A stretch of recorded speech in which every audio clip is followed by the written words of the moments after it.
Ang baryo ng San Roque ay isang payapang lugar sa gilid ng bundok, liblib at halos hindi naaabot ng modernong teknolohiya. Karamihan sa mga tao rito ay nakadepende sa agrikultura, pagtatanim ng mais, saging, at kaunting gulay. Walang signal ng cellphone, at ang kuryente ay madalas pang nawawala. Subalit kahit ganito, masaya at kontento ang mga naninirahan dito, sanay sa katahimikan at simpleng pamumuhay. Isang araw ng Lunes, dumating ang isang bagong guro sa baryo. Dumating siya sakay ng isang lumang jeep na binabaybay ang maputik at masukal na daan papasok sa lugar. Babae siya, may katamtamang tangkad, maputi at may maamong mukha. Nakasuot siya ng kulay abong blouse at mahabang palda. Ang kanyang pangalan, Ma'am Rowena. Sinalubong siya ng ilang kagawad at ng punong guro ng eskwelahan. Halos lahat ay natuwa sa pagdating niya dahil matagal nang kulang ang kanilang guro sa elementarya. Marami sa mga estudyante ay kailangang maglakad ng ilang kilometro para lang makapasok sa klase. Kaya't malaking biyaya para sa kanila ang bagong guro. Habang naglalakad si Ma'am Rowena papunta sa silid-aralan na itinalaga sa kanya, napansin ng ilang tao ang kakaiba niyang lakad, maayos, halos hindi nababahiran ng putik ang kanyang sapatos kahit maputik ang daan. Siguro sanay sa lungsod, bulong ng ilan. Ngunit may isang matandang babae, si Lola Meming, ang nagmasid sa kanya ng mas matagal kaysa sa iba. May malamig sa presensyang yan, mahina niyang sambit. Sa unang linggo ng pagtuturo ni Ma'am Rowena, mabilis niyang nakuha ang loob ng mga bata. Magaling siyang magpaliwanag, palakaibigan, at may dalang mga bagong kagamitan para sa pagtuturo, mga libro, poster, at mga larong pang-edukasyon na ngayon lang nakita ng mga bata. Kahit ang ibang guro ay humanga sa kanyang dedikasyon at husay. Ngunit habang tumatagal, may napapansin ang ilan sa kanya. Tuwing hapon, bago lumubog ang araw, nagmamadali siyang umalis ng paaralan at lumalakad papunta sa inuupahan niyang kubo sa dulo ng baryo. Hindi siya nagpapalipas ng oras sa mga tsikahan ng mga guro. Hindi rin siya nagpapagabi kahit kailan. May sakit daw ang kanyang mata sa gabi, paliwanag niya minsan nang tanungin siya kung bakit hindi siya sumasama sa mga gabing pagtitipon. Pero may isang insidente na lalong nagpatingkad sa mga pagdududa ng ilan. Si Jello, isa sa kanyang estudyante na 11 taong gulang, ay naiwang mag-isa sa silid-aralan dahil huli siyang natapos sa pagsusulat. Nang papalubog na ang araw at handa na siyang umalis, dumaan si Ma'am Rowena sa labas ng bintana. Nang tumingin si Jello sa kanya, nanlaki ang kanyang mata, tila may kumikinang na liwanag sa mga mata ng guro. Hindi kagaya ng normal na sinag ng mata sa ilaw, kundi parang liwanag ng alitaptap, malamig, asul, at kumikislap.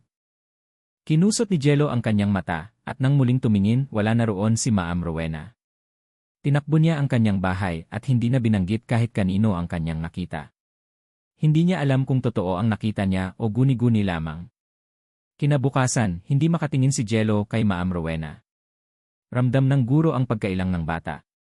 Nilapitan niya ito, pinatong ang malamig niyang kamay sa balikat ni Jello at marahang sinabi, "Ayos ka lang ba, iho?" Napatingin si Jello sa kanya at sa ilang saglit ay parang wala siyang naalala. Parang nawala ang lahat ng takot niya. Ngumiti si Ma'am at bumalik sa harap ng klase. Samantala, patuloy ang katahimikan ng baryo. Ngunit sa mga gabing walang buwan, may mga alingas-ngas na naririnig, mga boses sa gubat, tunog ng hayop na hindi maipaliwanag, at minsan ay mga matang tila nagliliwanag sa dilim. Ipinagkikibit balikat na lang ito ng mga tao, baka daw hayop lang iyon o mga bata na nagbibiro. Ngunit ang katotohanan ay unti-unting lumalapit sa kanila. Dumaan ang mga linggo at unti-unting napapansin ng mga residente na may kakaibang nangyayari sa baryo. Ang mga aso ay hindi makatulog tuwing gabi at tila laging tahol ng tahol sa direksyon ng eskwelahan. Ang mga manok ay tila bigla na lang nagsisigawan tuwing hating gabi. At ilang bata ang nagsasabing may babaeng nakatayo sa gilid ng bintana ng kanilang silid-aralan kahit sarado na ito. Isa sa mga batang ito ay si Ella, 7 taong gulang. "Mama, si Ma'am Rowena po yung nakita ko." Pero ang mata niya po may ilaw. Kinilabutan ang kanyang ina. Kinaumagahan, dinala niya si Ella sa simbahan at pinabasbasan. Ang lahat ng ito ay patikim pa lang. Ang baryo ng San Roque, na dati tahimik at payapa, ay unti-unti nang nilalamon ng malamig na misteryong dala ng gurong may nagliliwanag na mata sa gabi. Pagkalipas ng ilang linggo, lalong naging malapit si Ma'am Rowena sa kanyang mga estudyante. Sa paningin ng mga bata, Isa siyang huwarang guro, laging may baong pasensya, magaan kasama, at bihasa sa pagtuturo. Si Jello, na dati takot sa kanya dahil sa nakita niyang liwanag sa mata, ay tila nawala na ang kaba. Para bang nakalimutan na niya ang gabing iyon. Minsan niya ay siya pa ang pinakamasiglang estudyante sa klase. Lahat ng mga bata ay tuwang-tuwa sa kanya, lalo na kapag araw ng kwentuhan. Iba ang estilo ni Ma'am Rowena, mahaba siyang magkwento, may mga larawang dala, at tila alam niya ang mga alamat ng buong bansa. Ngunit ang mapapansin ng mga matatalas ang obserbasyon, ang lahat ng kwento niya ay laging may kaugnayan sa mga nilalang ng dilim, tikbalang, kapre, maligno, at higit sa lahat, aswang. Hindi lahat ng aswang ay masama, ani Ma'am Rowena minsang nagkukwento. May ilan na napilitang maging ganon para lamang mabuhay. Napaisip ang mga bata. Ngunit para sa ilang matatanda sa baryo, hindi ito angkop na usapin sa murang isipan. Bakit puro kababalaghan ang tinuturo niya, bulong ni Mang Lito sa kapwa magulang? Hindi ba't dapat pagbasa at pagsusulat ang tinututukan? Sa kabila nito, wala namang nagrereklamo sa opisyal. Ang mga bata ay masigasig pumasok, ang mga magulang ay masaya dahil gumaganda ang takbo ng klase, at ang punong guro ay kontento sa performance ni Ma'am Rowena. Ang baryo ay tila tahimik muli, ngunit sa ilalim ng katahimikang iyon, may gumagapang nakilabot. Isang araw, habang naglilinis si Jello sa silid-aralan matapos ang klase, napansin niya ang isang lumang kahon sa ilalim ng mesa ni Ma'am Rowena. Bahagyang nakabukas iyon, at may sumisilip na balat ng hayop, tila balat ng sawa. Nang sulyapan niya ito, bigla siyang nilapitan ng guro. Jello, huwag mong pinapakialaman ang hindi mo pag-aari, malamig ang boses ni Ma'am. Napaatras si Jello, at napansin niya ulit ang mata ng guro, hindi kasing liwanag ng una niyang nakita, ngunit may kakaibang sinag pa rin ito, parang pinipigil na apoy sa loob. Ngumiti si Ma'am, ngunit hindi ito abot hanggang mata. Uwi ka na, Anya. Kinagabihan, muling nagising si Jello sa isang bangungot. Sa panaginip niya, nasa loob siya ng silid-aralan at mag-isa. Nakatayo si Ma'am Rowena sa harap, ngunit imbes na mukha, isa itong maitim na nilalang na may mahahabang kuko at matang naglalagablab. Hinabol siya nito, at paggising niya ay basang-basa siya ng pawis. Panaginip lang, bulong niya sa sarili. Ngunit sa bintana ng kanilang bahay, may aninong tila nakatayo at nakamasid. Sa kabilang bahagi ng baryo, si Lola Memeng, ang matandang herbalista at dating albularya, ay nagsimulang magmasid. Hindi siya basta naniniwala sa chismis, ngunit may ilang kabataang nagkukwento sa kanya tungkol kay Ma'am Rowena. Ang mata niya po, Lola, para pong ilaw ng kandila sa gabi, sabi ng isa. Nakakatakot po siya kapag naglalakad sa kalsada. Hindi siya tinatahulan ng aso, dagdag pa ng isa. Muling nabuhay ang hinala ni Lola Memeng. Kumuha siya ng lumanyang talaan, isang maliit na aklat na may nakasulat na mga karanasan niya bilang albularya. Binasa niya ang pahina tungkol sa nagpapalit anyo, isang uri ng aswang na kayang maging normal na tao sa umaga ngunit nagbabago ang anyo sa gabi. May nabasa siyang linya, ang kanilang mata ay liwanag ng kaluluwa na hindi makapagtago tuwing dilim. Tila apoy na malamig. Samantala, sa paaralan, unti-unti nang napapansin ng ibang guro ang pagiging iba ni Ma'am Rowena. Hindi siya lumalahok sa misa tuwing linggo. Hindi siya kumakain ng pagkain na gawa sa bawang. At minsan, nang inimbitahan siyang maghapunan sa bahay ng isang guro, bigla siyang nagsabing, may lakad ako, at dali-daling umalis kahit kitang-kita ang kaba sa kanyang mukha nang ilapit sa kanya ang sinigang na may maraming bawang. Nagsimulang magtanong si Sir Ronnie, isa sa mga matagal ng guro sa paaralan. Nakausap niya si Jello at ang ilan pang estudyante na nagbanggit ng kakaibang kilos ni Ma'am. Lalong nag-init ang kanyang interes nang marinig ang kwento tungkol sa kahon sa ilalim ng mesa, at nang malaman niyang may mga balat ng hayop daw sa loob nito. Nais niyang silipin ito, ngunit laging nakakandado ang silid ni Ma'am Rowena sa tuwing wala siya. Habang lumalalim ang gabi sa baryo, mas nagiging tahimik si Ma'am Rowena. Halos hindi na siya nakikipag-usap sa mga kapwa-guro, at tuwing uwian, parang palaging nagmamadali. Ngunit sa tuwing siya ay nagkukwento sa klase, tila mas nagiging buhay siya, lalo na kapag ang paksa ay tungkol sa mga nilalang ng kadiliman. Isang araw, sinabihan ni Sir Ronnie si Jello, kung may makita ka ulit, sabihin mo agad sa akin ha. Tumango ang bata, ngunit hindi niya alam kung paano niya muling haharapin ang misteryo sa likod ng kanyang guro. Ang masakit, kahit alam ng ilan na may kakaiba kay Ma'am Rowena, wala pa ring sapat na dahilan para siya ipaalisin o i-report. Wala siyang ginagawang masama. Ngunit ang katotohanang unti-unti nilang nadarama ay ito, may hindi likas sa kanya.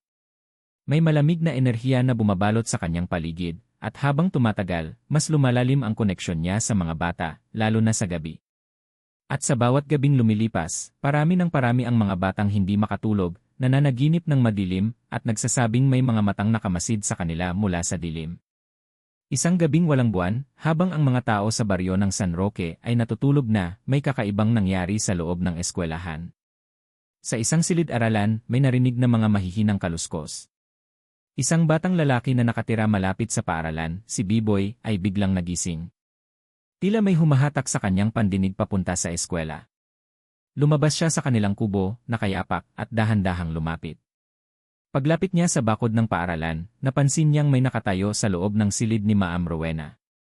Mula sa labas, tanaw niya ang anyo ng isang babaeng nakatalikod, mahaba ang buhok, at tila may sinasambit na mahihinang salita. Sa una, akala ni B-Boy ay may iniwang guro. Ngunit nang tumingin ang babae sa kanyang direksyon, nanlaki ang mata ni B-Boy, literal. Ang mata ng babae ay nagliliwanag sa bughaw na kulay, tila apoy na walang init, at ang mga labi nito ay maputlang kulay abo. Hindi na siya nakapagsalita. Napaatras siya at dali-daling tumakbo pa uwi, nanginginig ang buong katawan. Pagkarating sa kanilang bahay, pilit niyang isinatinig ang nakita. Mama si Ma'am Rowena, ang mata niya may ilaw sa silid, nanginginig at umiiyak siya. Pinilit siyang patahanin ng kanyang ina, inakalang masamang panaginip lang iyon. Ngunit matigas si B-Boy, gising siya at totoo ang nakita niya. Kinabukasan, hindi na muna pinapasok si B-Boy sa paaralan. Ngunit lumaganap na ang kwento sa mga kapitbahay. At gaya ng dati, mabilis na kumalat ang usap-usapan. May bata raw na nakakita kay Ma'am Rowena na may matang may ilaw, bulong ng isang tindera. Baka aswang talaga yon, sagot naman ng isa. Sa kabila ng alingasngas, nanatiling tahimik si Ma'am Rowena. Pumasok pa rin siya sa klase na parang walang nangyari. Umiti pa siya kay Jello at sa ibang bata. Ngunit kapansin-pansin ang kakaibang titig niya kay B-Boy nang muling pumasok ito matapos ang 2 araw. Isang matalim na tingin, malamig at tila may babala. Sa araw ding iyon, may isa pang insidente na nagpatibay ng takot ng mga tao. Isang alagang kambing ng pamilya ni Aling Pilar ang natagpuang patay sa likod ng kanilang bahay. Punit ang tiyan nito at tila sinipsip ang dugo. Aswang na ito, siguradong aswang na, umiiyak na sigaw ni Aling Pilar. Muli, tumuro ang hinala kay Ma'am Rowena. Samantala, si Jello ay unti-unti nang nakakaramdam ng kakaibang takot. Sa bawat tingin niya sa kanyang guro, parang may bahagi sa kanyang isipan na gustong magtiwala, pero may isa ring tinig sa loob niya na nagsasabing, tumakbo ka. Naaalala niya ang panaginip niya dati. Ang mukha ng nilalang sa panaginip ay unti-unting nagiging malinaw, si Ma'am Rowena nga. Isang gabi, habang natutulog si Jello, muling nanaginip siya. Sa panaginip, nasa gitna siya ng kagubatan, madilim at malamig. May naririnig siyang boses ng babae. Jello. Jello, lumapit ka sa akin. Hinanap niya ang pinanggagalingan ng boses at nakita niya si Ma'am Rowena, nakasuot ng puting damit pero puno ng dugo ang mga kamay. Nang tumaas ang mukha nito, nakita niya ang parehong nagliliwanag na mata at ang bibig nitong bukas na may matutulis na ngipin. Nagising si Jello na sumisigaw. Tumakbo ang kanyang ina sa kwarto niya. Ano na naman yan, anak? Nanginginig itong yumakap sa kanya. Si Ma'am, aswang si Ma'am. Sigaw niya habang umiiyak. Ngayon lang siya ganito natakot. Hindi ako papasok bukas. Sa kabilang dako, si Lola Maming ay patuloy sa kanyang pagsisiyasat. Pinuntahan niya si B-Boy at pinakinggan ang salaysay nito. Nang marinig niya ang tungkol sa bughaw na liwanag sa mata, natigilan siya. Binuksan niya ang kanyang lumang libro at binasa ang pahina tungkol sa tagapagsalo, isang uri ng nilalang na nabubuhay sa enerhiya at takot ng mga bata. Madalas ang anyo nito ay babae. At ang mata. Nagliliwanag kapag puno na ito ng lakas. Napansin din ng ibang magulang na unti-unting namamayat ang ilang bata. Hindi nila mapaliwanag ang dahilan. Walang sakit pero laging pagod, laging tulala. Lalo na si Jello. Parang inuubos ang lakas nila, sabi ni Aling Sonia, isang ina. Ang punong guro naman ay naiipit sa sitwasyon. Marami na ang nagtatanong, ngunit wala silang konkretong ebidensya para alisin si Ma'am Rowena. Bukod doon, takot din ang ilan sa posibilidad na baka nga hindi na siya tao. Samantala, isang gabing maulan, nagkakuryente sa baryo. Sa kalagitnaan ng dilim, may nakita si Sir Ronnie na anino mula sa kanyang bintana, isang babaeng nakatayo sa tabi ng poste ng paaralan, hindi gumagalaw at ang mata kumikislap sa dilim. Hindi na siya nakatulog. Kinaumagahan, lumapit siya kay Lola Memeng. Lola, Anya, kailangan natin ng tulong. May hindi tama. May nilalang sa loob ng paaralan. Tumango si Lola Memeng. Bukas ng gabi may gagawin tayo. Huwag kang lalayo. Magdala ka ng asin, bawang, at langis. Kailangan nating malaman ang totoo. At dito nagsimula ang paghahanda ng ilang piling residente. Hindi na ito tsismis. Hindi na ito katang-isip. May totoo ng panganib. At ang panganib ay nakapasok na sa puso ng kanilang baryo, sa anyo ng isang guro na may nagliliwanag na mata tuwing gabi. Mula nang magsimulang lumaganap ang takot sa baryo ng San Roque, unti-unti na ring nagbago ang mga gabi. Hindi na ito tahimik. Sa halip, bawat gabi ay tila binabalot ng misteryo at pangamba.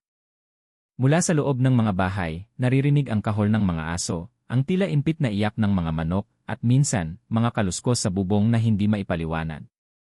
Lalo na kapag walang buwan, ang gabi tila may sariling buhay. Si Jello, bagamat pinilit na ng kanyang ina na bumalik sa klase, ay hindi pa rin mapakali. Parang may nakatingin sa kanya tuwing nasa loob siya ng eskwelahan. Lalo na kapag bumabaling siya kay Ma'am Rowena, nararamdaman niyang para siyang hinihigop, parang may humihila sa kanyang isipan.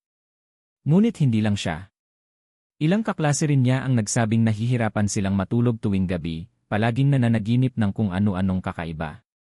Isang gabi, habang umuulan ng banayad, lumabas si Aling Sonia upang pakainin ang kanilang mga manok. Ngunit sa paglabas niya, nanlamig ang kanyang katawan. Sa may gilid ng kulungan ng manok, may aninong nakaupo. Malaki, mahaba ang buhok, at tila gumagalaw-galaw ang katawan sa paraan na hindi likas sa tao. Tumigil siya sa kanyang kinatatayuan. Sa gitna ng ulan, nakita niyang tumingin ang nilalang sa kanya. Hindi man niya makita ang buong mukha, ngunit ang kumikinang na mga mata sa dilim ay sapat para tumakbo siya pabalik ng bahay, isinarado ang pinto, at nilok lahat ng bintana. Kinabukasan, wala na ang kalahati ng kanyang manok. Punit-punit ang balat ng ilan, at ang iba ay tila walang laman ang loob. Nang sinabi niya ito sa mga kapitbahay, nag-umpisang pagdugtong-dugtungin ng mga tao ang mga pangyayari. Ilang gabi na bang may nawawalang hayop? Ilang bata na ba ang nanaginip ng masama? Ilang beses nang nabanggit ang mata sa dilim? Lalong lumakas ang kutob ng lahat na may aswang sa kanilang lugar, at may hinala na silang alam kung sino. Samantala, si Sir Ronnie ay patuloy sa lihim na pagmamasid. Isa siyang guro, pero bilang isang taga rito na rin, hindi niya basta-basta binabaliwala ang mga alamat. Kinontak niya si Mang Kael, isang kilalang albularyo mula sa kabilang bayan. Kinausap niya ito ng palihim. Kailangan ko ng tulong, Anya. May nilalang sa eskwelahan namin at hindi naligtas ang mga bata. Nagkasundo silang magkita sa gabi ng Biyernes, kapag wala ng klase, at maaaring makapasok sa paaralan ng hindi napapansin. Samantala, si Lola Maming ay muling nagtipon ng ilang matatanda sa baryo na may kaalaman sa lumang paraan ng panlaban sa dilim. Nagdala sila ng bawang, asin, kandilang puti, at langis ng niyog na may dasal. Nilibot nila ang paaralan isang gabi, at sa bawat sulok, inilagay nila ang ilang patak ng banal na langis. Habang ginagawa nila ito, may kakaibang hangin na umiikot sa paligid nila, malamig, parang may nanonood. Ramdam ko siya, bulong ni Lola Maming. Hindi pa siya lumalabas, pero alam niyang nandito tayo. Sa gabing iyon, habang iniikot nila ang paligid, nakarinig sila ng mga yapak sa itaas ng bubong ng silid-aralan ni Ma'am Rowena. Isa-isang napalingon ang mga matatanda. Hinawakan ni Mang Kael ang kanyang pendant at nagdasal ng Latinong orasyon. Tumigil ang mga yapak, ngunit sumabay dito ang pagpatay ng lahat ng ilaw sa paligid. Bigla silang napalibutan ng dilim. Sa gitna ng kadiliman, may sumisitsit, hindi tao, hindi hayop. Isang boses na tila nanggagaling sa bawat sulok. Umalis kayo, hindi kayo kabilang dito. Ngunit hindi sila umatras. Nagtirik sila ng kandila, binasbasan ang paligid, at nilagyan ng anting-anting ang pinto ng silid-aralan. Nang sumiklab ang liwanag mula sa kandila, may narinig silang malakas na sigaw, isang malalim, malagim na tinig ng babae, na para bang nasugatan ng liwanag. Hindi nila ito nakita ng buo, pero may anino silang nasilayan sa loob ng silid, isang babae na nakasubsob sa sahig, nanginginig, at ang mata nito ay kumikislap ng bughaw sa dilim. Kinabukasan, may pasok ulit. Pumasok si Ma'am Rowena, pero mapapansin mong maputla siya, at tila may sugat sa leg na pilit tinatakpan ng scarf. Nang tanungin siya ni Sir Ronnie, ngumiti lang siya. Naaksidente lang ako sa banyo. Madulas ang sahig. Ngunit para kay Sir Ronnie, hindi ito sapat na paliwanag. Lalong lumalim ang pagdududa ng ilang guro at estudyante. Lalo na nang mapansin nilang may ilang estudyante na hindi na pumapasok. Ang iba nilalagnat. Ang iba laging matamlay. At halos lahat ng ito ay yaong mga laging malapit kay Ma'am Rowena. Sa huling bahagi ng linggo, muling dumating si Mang Kael, ngunit sa pagkakataong ito, kasama na niya ang ilang kasamang espiritista. Ang plano nila, harapin ang nilalang at palayasin ito mula sa katawan ng gurong si Rowena, kung iyon man ang kanyang tunay na anyo. Dahil alam nilang hindi magiging madali ang susunod na gabi, nagsimula na silang maghanda. At habang unti-unting lumulubog ang araw, alam ng buong baryo ng San Roque na ang susunod na mga oras ay magbubunyag ng katotohanang matagal na nilang kinatatakutan. May nilalang sa kanilang paligid. At hindi na ito nagtatago. Dumating ang gabi ng paghaharap.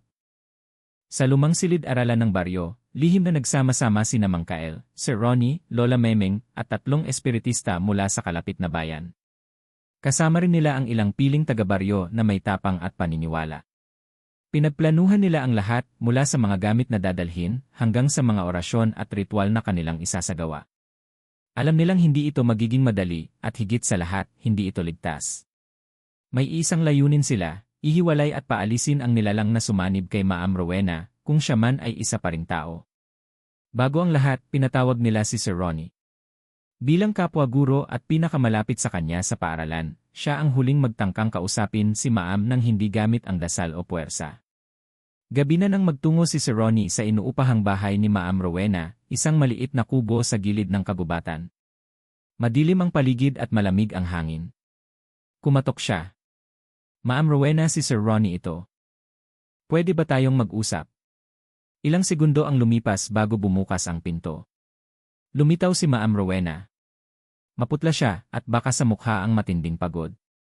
Pero kahit ganoon, maganda pa rin siya sa paningin. Anong kailangan mo, sir? Tanong niya, walang emosyon ang mukha. Ma'am, gusto lang sana naming alamin kung ayos ka lang.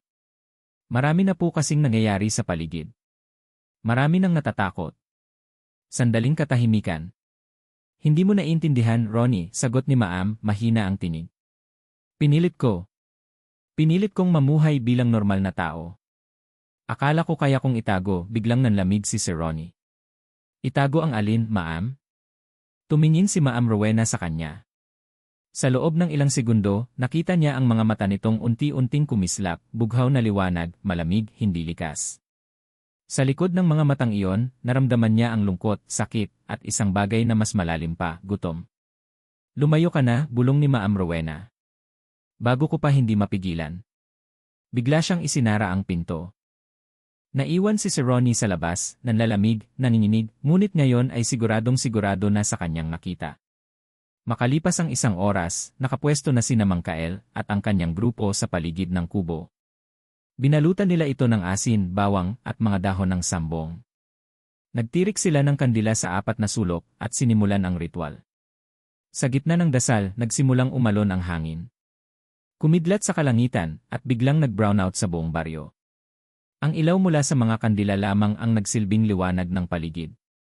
Mula sa loob ng bahay ni Ma'am Rowena, may narinig silang mabigat na ungol, tila tinig ng babae at hayop na nagsanib. Hindi kayo kabilang dito. Umalis kayo, sigaw mula sa loob.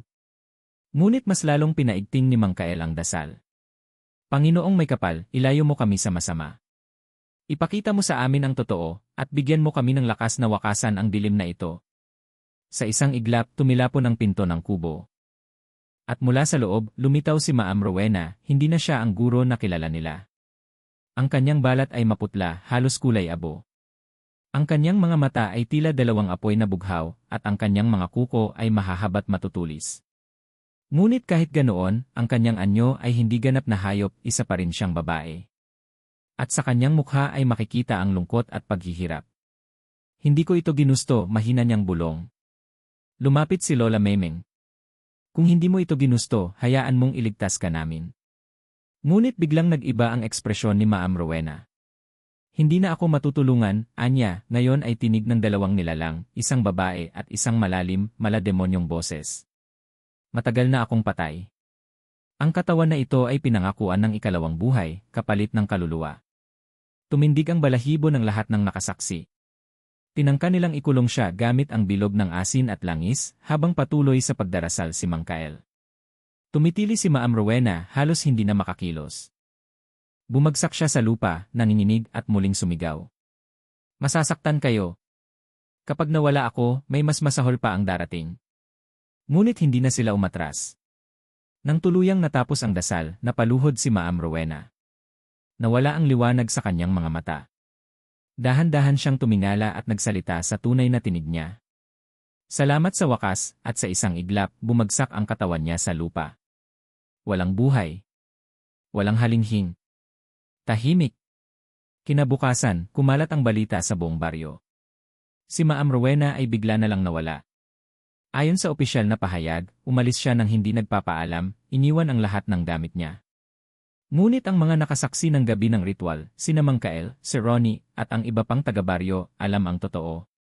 Ang nilalang ay nawala, ngunit hindi sila tiyak kung ito'y tuluyang napalayas o kung lumipat lang ng katawan. Ang paaralan ay ipinasara muna para sa paglilinis at pagpapabasbas. Muling pinatawag si Jello at ang iba pang estudyanteng naapektuhan. Unti-unti, bumalik ang sigla ng mga bata. Ngunit ang alaala ni Ma'am Rowena, ang misteryosang guro na may nagliliwanag na mata sa gabi, ay nanatili. At ang mga matatanda, sa tuwing may bagong dumadayo sa baryo, ay paalala ang laging sinasabi, matapos ang gabi ng ritual, hindi agad natahimik ang baryo ng San Roque. Bagamat walang bakas ng katawan ni Ma'am Rowena ang naiwan sa kanyang inuupahang kubo, ang kwento ng mga saksi ay kumalat gaya ng apoy sa tuyong damo. Sa kabila ng opisyal na ulat na, kusang umalis, ang guro, maraming residente, lalo na ang matatanda, ang kumbinsido, si Ma'am Rowena ay hindi basta umalis. Ang tanong ngayon ay, ano siya talaga? At bakit siya napunta sa San Roque? Hindi na muling nagbukas ang silid-aralan kung saan siya nagturo. Pinapabayaan na ito ng paaralan, at ang mga guro ay ipinuwesto sa ibang silid. Ngunit may kakaibang enerhiya pa rin sa paligid nito. Tuwing gabi, ilang estudyanteng naglalakad pa uwi ay nagsasabing may parang nakamasid mula sa loob ng silid. May ilan pang nagsabing nasisilip nila ang matang may asul na liwanag, bagamat walang tao sa loob. Sa gitna ng mga pagdududa, nagdesisyon sina Sir Ronnie at Lola Memeng na muling bumalik sa pinagmulan ng lahat, ang mga dokumentong dala ni Ma'am Rowena nang una siyang dumating sa baryo. Pinuntahan nila ang opisina ng paaralan at hiningi ang kanyang personal file. At dito nagsimulang mabunyag ang isa pang bahagi ng misteryo. Sa listahan ng mga guro mula sa distrito, wala ang pangalan ni Rowena Santiago, ang pangalan na ginamit niya. Hindi rin siya nakalistang aplikante. Sa madaling salita, hindi siya opisyal na itinalaga sa San Roque. Isa siyang guro na lumitaw na lang bigla, may dalang kumpletong papeles, pero walang tunay na pinanggalingan. Nagpakita siya na may mga peking dokumento, sabi ni Sir Ronnie, habang sinusuri ang sulat kamay sa kanyang file. Pero hindi ito ordinaryong peke. Parang may kapangyarihan para paniwalaan mo ito agad. May tawag kami riyan dati, sagot ni Lola Memeng. Salitang mahika, ginagamit ng mga nilalang para lituhin ang isip ng tao. Isang uri ng pambabalat kayo. Lumapit din si Mang Kael at ipinakita ang kwaderno niyang may tala ng mga nilalang na nagpapalit anyo. Ang huling nilalang na nakita sa kalapitbayan, noong dekada 80, ay isang salinhang espiritu. Isa itong dating tao na naging aswang, ngunit may misyon, magsanib sa katawan ng tao upang makaikot sa mga baryo at kumuha ng lakas mula sa takot at kamusmusan. Ganon ba si Rowena? Tanong ni Sir Ronnie. Posible, sagot ni Mang Kael. Pero may kakaiba sa kanya. Hindi siya buong halimaw. Nakita natin, umiiyak siya, lumaban siya. May bahagi pa rin ng pagiging tao ang nanatili sa kanya. Samantala, isang gabi, naganap muli ang hindi inaasahan. Si Jello, na akala ng lahat ay nakaalpas na sa bangungot, ay biglang nagising sa kalagitnaan ng gabi. Pawis na pawis siya at nanginginig. Sa kanyang panaginip, nakita niya si Ma'am Rowena, nakaupo sa ilalim ng punong kahoy, duguan, sugatan, at umiiyak. Jello, anong boses, hindi ako masama. Pinilit lang ako. Tinutulungan ko lang kayong matuto, pinilit lang nila ako. Pagkagising niya, natanaw niya mula sa kanilang bintana ang isang figura sa malayo, isang babaeng nakatayo sa dilim, hindi gumagalaw, nakatingin lang sa kanya. Sa puntong iyon, nanumbalik ang takot. Ngunit kasabay nito ay isang damdaming hindi niya maintindihan, awa. Ikinuwento ito ni Jello kina Sir Ronnie kinabukasan. Napabuntong hininga ang guro. Kailangan nating malaman ang totoo, anya. Kung hindi siya ang tunay na halimaw, sino ang nasa likod nito? Sa pagpapatuloy ng investigasyon, isang kakaibang papel ang natagpuan sa loob ng isa sa mga libro ni Ma'am Rowena na naiwan sa silid-aralan. Isa itong sulat kamay, at tila hindi para sa kahit kanino kundi sa sarili niya. Hindi ko alam kung gaano pa ako tatagal. Ang lakas ko ay hindi ko nakontrolado. Ang bawat gabing dumadaan, parang unti-unting sinasakop ang katauhan ko. Pero mahal ko ang mga batang ito. Gusto kong manatili, pero alam kong darating ang panahon na hindi na ako makikilala, hindi na ako magiging ako. Kung dumating man ang araw na yon, patawarin nila ako. Natahimik sina Lola Meming at Sir Ronnie matapos basahin ito. Ibig sabihin, wika ni Lola, may mas malalim na dahilan kung bakit siya napunta rito. Marahil hindi siya tumakas para manakit. Marahil tumatakas siya mula sa isang mas malaking panganib. Dito nabuo ang bagong hinala, Ma'am Rowena ay hindi ang halimaw. Siya ay pinamugaran, isang ginamit, isang sisidlan ng isang mas matandang espiritu. At ang espiritong ito ay hindi pa tuluyang nawawala. Sa mga sumunod na gabi, mas lumakas ang presensya sa baryo. Sa kabila ng pagkawala ni Ma'am Rowena, may nararamdaman pa ring lamig sa hangin. Mas tumitindi ang bangungot ng ilang bata. At sa isang gabing maulan, may iniwang mensahe sa pintuan ng paaralan, babalik ako para kunin ang akin. Makalipas ang ilang araw mula nang matuklasan ang sulat ni Ma'am Rowena, naging mas tahimik ang baryo ng San Roque, hindi dahil sa katahimikan ng gabi, kundi dahil sa takot na parang ulap na bumalot sa bawat tahanan. Hindi na ordinaryong aswang ang pinaniniwala ang sangkot. Ang mga matatanda ng baryo ay muling nagbukas ng kanilang mga lumang kwaderno at orasyon, at binuhay ang mga alamat na akala ng karamihan ay kathang-isip lamang. Sa sulok ng kanyang kubo, si Lola Meming ay patuloy na nagdarasal. Ang kanyang mga kamay ay nanginginig habang hawak ang krusipisyo at ang lumang aklat ng anting-anting. Hindi pa ito tapos, bulong niya, hindi pa siya lumilisan. Si Sir Ronnie naman ay hindi na makatulog. Sa bawat gabi, nararamdaman niyang may aninong dumaraan sa labas ng kanyang bahay, isang malamig na presensyang hindi nagpapakita ng itsura, pero rinig ang bigat ng bawat yapak. Tuwing alas 12 ng gabi, tumitigil ito sa kanyang bintana at tila nakamasid sa kanya. Hindi na rin nakaligtas si Jello sa mga pangyayaring ito. Sa kanyang mga panaginip, hindi na si Ma'am Rowena ang kanyang nakikita. Sa halip, isang itim na nilalang na parang usok, walang mata ngunit may bibig na puno ng matatalas na ngipin, at isang tinig na paulit-ulit na nagsasabi, ibabalik mo sa akin ang katawan ko. Muli silang nagpulong, sina Sir Ronnie, Lola Meming, Mang Kael, at ang mga espiritistang tumulong sa ritual. Pinag-aralan nila ang mensaheng iniwan sa pintuan ng paaralan, babalik ako para kunin ang akin. Napagtanto nila na ang espiritong sumanib kay Ma'am Rowena ay hindi tuluyang nawala na itaboy lamang. At ngayon, ito ay naghahanap ng panibagong sisidlan. Nais nitong makabalik sa mundo ng tao, paliwanag ni Mang Kael. Ginamit nito si Rowena noon, pero may resistensya pa si Rowena sa simula. Hindi siya agad napuno. Ngayon, kailangan nitong makahanap ng mas madaling sakupin. Isang bata. Isang walang laban. Natigilan si Jello sa sinabi. Bata. May mga batang laging tulala, laging nagkakasakit, laging gising sa gabi. Isa na siya roon. Sa mga sumunod na gabi, dumami ang mga kakaibang insidente. Si B-Boy, ang unang nakakita kay Rowena sa gabi, ay napansin ng kanyang nanay na nagsasalita mag-isa sa dilim. Kapag tinatanong siya kung sino ang kausap niya, ang sagot niya ay laging, yung guro ko, pero hindi siya halimaw ngayon. Mabait siya. Si Mika, isang batang masayahin, ay bigla na lang nawalan ng boses. Ayon sa albularyo, walang pisikal na dahilan.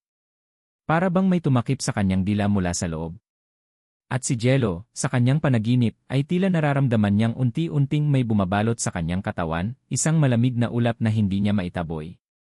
Sa isang masinsinang pulong, nagpasya sina Sir Ronnie at Mang Kael na magsagawa ng huling ritual. Hindi para itaboy ang espiritu, kundi para hanapin ito at tuluyang tapusin ang sumpa. Ngunit may problema, hindi nila alam kung nasaan ang espiritu ngayon. Maaaring lumipat ito sa isang bata, ani Mangkael. At kapag tuluyang nasakop ang katawan ng batang iyon, wala nang balikan. Magiging sisidlan ito ng dilim sa habang panahon. Kaya't sa gabi ng ritual, pinatawag nila ang lahat ng batang estudyante na dating klase ni Ma'am Rowena. Isa-isa nilang ipinagdasal, pinahiran ng langis, at binasbasan ng tubig. Ngunit may isang batang biglang sumigaw at nangisay, si Jello. Lumapit si Lola Maming at binulungan si Mangkael, siya ang piniling bagong sisidlan. Mabilis ang mga sumunod na pangyayari. Pinahiga nila si Jello sa gitna ng bilog na asin, nilagyan ng anting-anting ang kanyang noo, at sinimulan ang orasyon. Sa una, payapa siya. Ngunit ilang minuto lang ang lumipas, nagsimulang lumamig ang paligid. Umihip ang malakas na hangin sa loob ng silid, at bumagsak ang ilan sa mga kandila. At mula sa bibig ni Jello, isang tinig na hindi kanya ang sumigaw, "Hindi niyo ako mapipigilan. Sa batang ito, magtatagumpay ako. Ibabalik ko ang aking katawan, ang aking anyo, at kayo'y luluhod sa akin." Tila nabasag ang katahimikan ng gabi. Napasigaw ang ilang matatandang nanonood. Ngunit hindi umurong sina Mangkael at Sir Ronnie. Itinuloy nila ang dasal, mas malakas, mas taimtim, habang hawak ang krusipisyo at ang kwintas na may sagradong selyo. Sa ngalan ng liwanag, pawiin ang dilim. Sa ngalan ng kataas-taasang may kapal, itaboy ang espiritong mapanlinlang, sigaw ni Mangkael. Umiiyak si Jello, nagsisigaw, nanginginig, at parang sinasaktan ng hindi nakikitang puwersa. Mula sa kanyang katawan, may lumalabas na itim na usok, at sa loob ng usok, may anyo ng isang babaeng may mahabang buhok, walang mukha, at nag-aapoy ang mata sa bughaw na liwanag. Muling babalik ang panahon ko, anang tinig. Ngunit sa huling salin ng orasyon, tinabig ni Sir Ronnie ang itim na usok gamit ang sagradong tubig. Napasigaw ang espiritu, isang huling sigaw na yumanig sa buong paligid, bago ito tuluyang naglaho sa hangin. Bumagsak si Jello sa kanyang kinahihigaan. Napasigaw ang kanyang ina at lumapit, ngunit si Jello ay payapa na, gising, buhay, at tila malaya. Kinabukasan, nagliwanag ang baryo. Parang nawala ang bigat sa paligid. Ang mga bata ay mas masigla. Ang mga hayop ay hindi na nagwawala tuwing gabi. At ang silid-aralan ni Ma'am Rowena.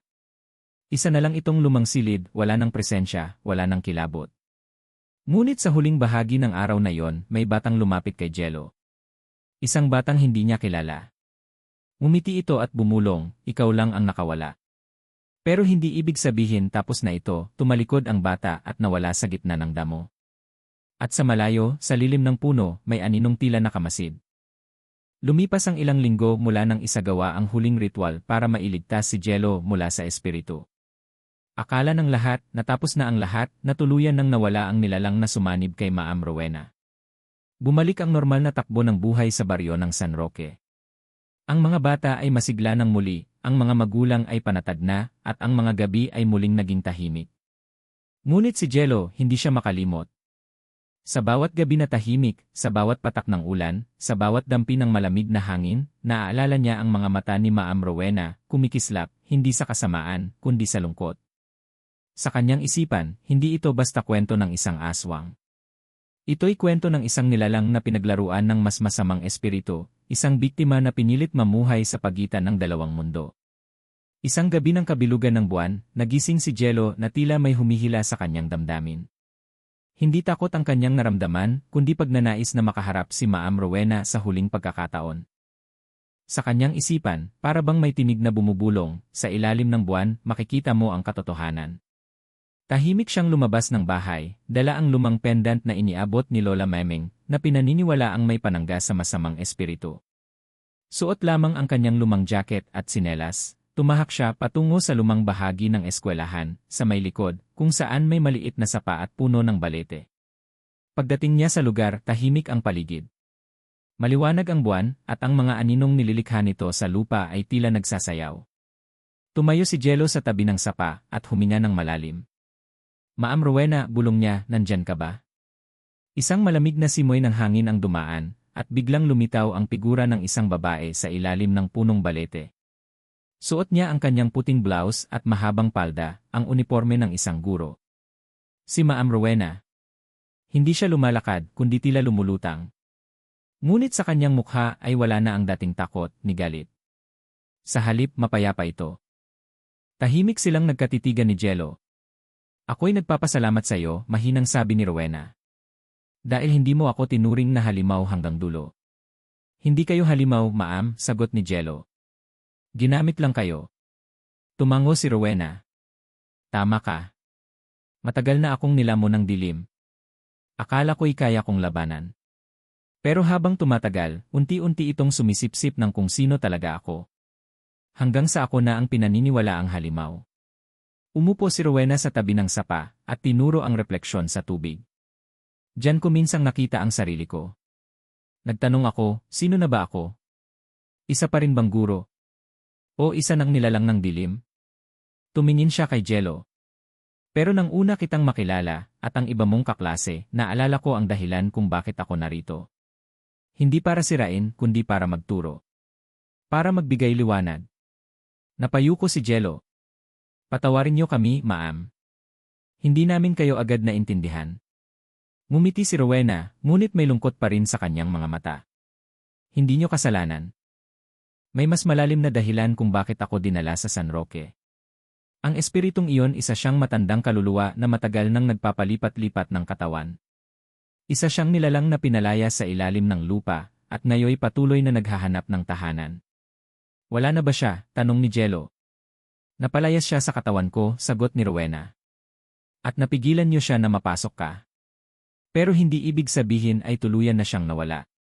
Sa bawat taong nadadala ng galit, inggit o takot, may puwang siyang maaaring pasukin. Natahimik si Jello. Bakit niyo ako tinulungan, ma'am? Sapagkat nakita ko sa iyo ang sarili kong kabataan. At alam ko kung gaano kabigat ang madamay sa dilim na hindi mo naman hiniling. Unti-unting nagliwanag ang katawan ni Rowena. Ang kanyang anyo ay nagiging usok, ngunit ang kanyang ngiti ay nananatili. Ito na ang huling gabi na makakabalik ako, bulong niya. Hindi na ako makababalik sa mundo niyo. Pero tandaan mo, Jello, sa tuwing magtuturo ka ng tama, sa tuwing ipaglalaban mo ang liwanag sa gitna ng dilim naroon ako. Pagkatapos ng mga salitang iyon, tuluyan nang nawala ang kanyang anyo, kasabay ng pagdampi ng malamig na simoy ng hangin sa balat ni Jello. Kinabukasan, pinuntahan ni Jello si Lola Maming at isinalaysay ang lahat. Tahimik lang siyang pinakinggan ng matanda. Sa huli, tinapik siya sa balikat at mumiti. Ngayon, alam mo na kung ano ang papel mo sa kwentong ito. Hindi lang biktima, kundi tagapag-ingat ng katotohanan. Makalipas ang ilang taon, si Jello ay naging guro rin. Sa parehong paaralan, ginamit niya ang kanyang karanasan bilang aral sa kanyang pagtuturo, hindi lamang ng akademikong kaalaman, kundi ng pagpapahalaga sa kabutihan, pag-unawa sa kakaiba, at lakas ng loob sa harap ng dilim. At sa tuwing kabilugan ng buwan, tumatayo siya sa may sapa sa likod ng paaralan. Tinitingnan ang refleksyon sa tubig. At minsan, sa kanyang ulirat, naririnig niya ang isang pamilyar na tinig.